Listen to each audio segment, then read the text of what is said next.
सभी भक्तजनों को जय श्री कृष्ण। श्री सुखदेव जी कहते हैं, परीक्षित, ग्वाल बालों ने घर पहुंचकर अपनी माँ, बहन आदि स्त्रियों से श्री कृष्ण और बलराम ने जो कुछ अद्भुत कर्म किए थे, दावानल से उनको बचाना, प्रलंब को मारना इत्यादि सबका वर्णन किया।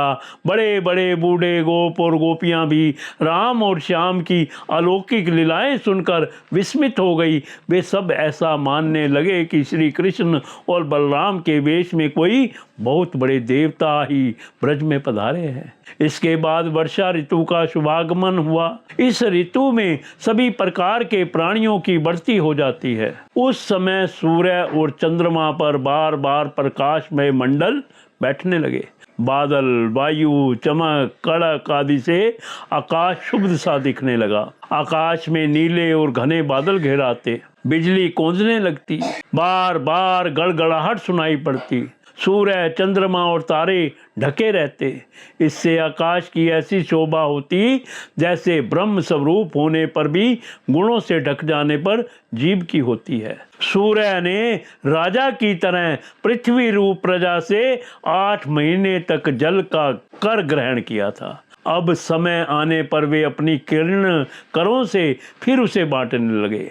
दयालु पुरुष जब देखते हैं कि प्रजा बहुत पीड़ित हो रही है, तब वे दया परवश होकर अपने जीवन प्राण तक निछावर कर देते हैं। वैसे ही बिजली की चमक से शोभायमान घनघोर बादल तेज हवा की प्रेरणा से प्राणियों के कल्याण के लिए अपने जीवन स्वरूप जल को बरसाने लगे। जेठ आषाढ़ की गर्मी से पृथ्वी सूख गई थी।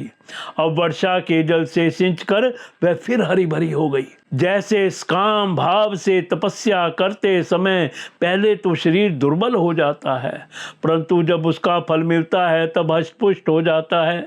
वर्षा के सायंकाल में बादलों से घना अंधेरा छा जाने पर ग्रह और तारों का प्रकाश तो नहीं दिखलाई पड़ता, परंतु जुगनू चमकने लगते हैं। जैसे कलयुग में पाप की प्रबलता हो जाने से पाखंड मतों का प्रचार हो जाता है और वैदिक संप्रदाय लुप्त हो जाते हैं।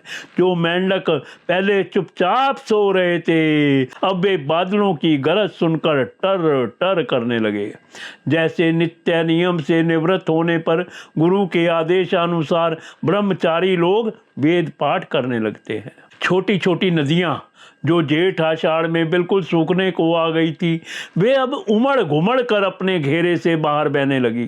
जैसे अजितेंद्रिय पुरुष के शरीर और धन संपत्तियों का कुमार्ग में उपयोग होने लगता है। पृथ्वी पर कहीं कहीं हरी हरी घास की हरियाली थी, तो कहीं कहीं वीर बहुटियों की लालिमा और कहीं कहीं बरसाती छतों सफेद कुकरमतों के कारण वह सफेद मालूम देती थी। इसी प्रकार उसकी ऐसी शोभा हो रही थी मानो किसी राजा की रंग बिरंगी सेना हो। सब खेत अनाजों से भरे पूरे लहला रहे थे।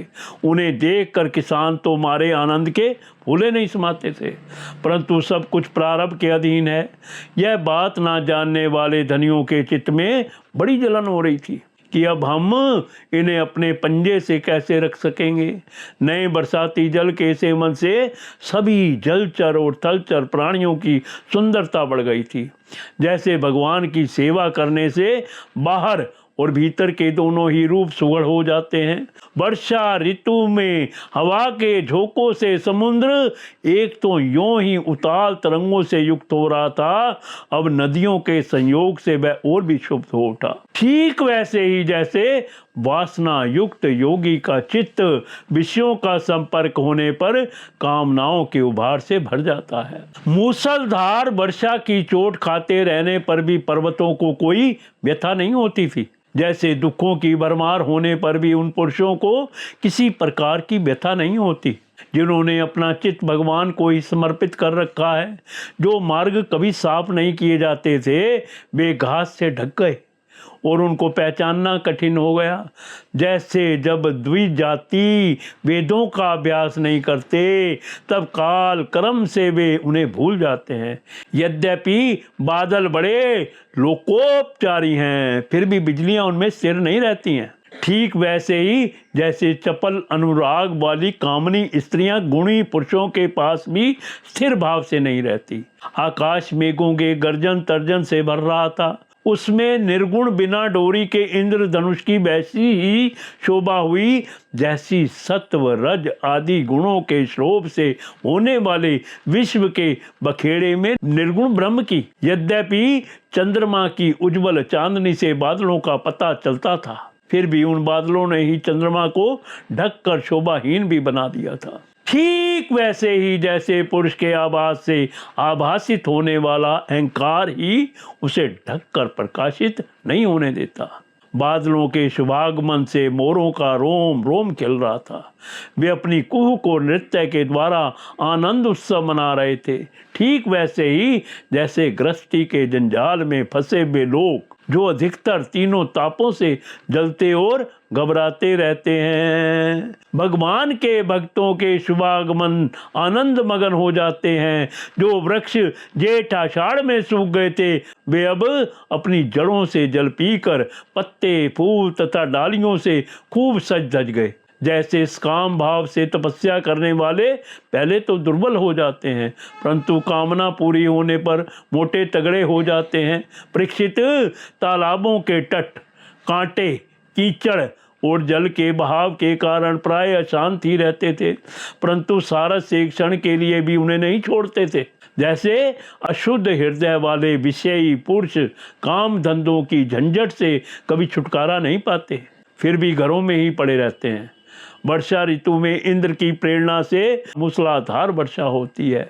इसी से नदियों के बांध और खेतों की मेंढें टूट फूट जाती हैं। जैसे कलयुग में पाखंडियों के तरह तरह के मिथ्या मतवादों से वैदिक मार्ग की मर्यादा ढीली पड़ जाती है। वायु की प्रेरणा से घने बादल प्राणियों के लिए अमृतमय जल की वर्षा करने लगते हैं।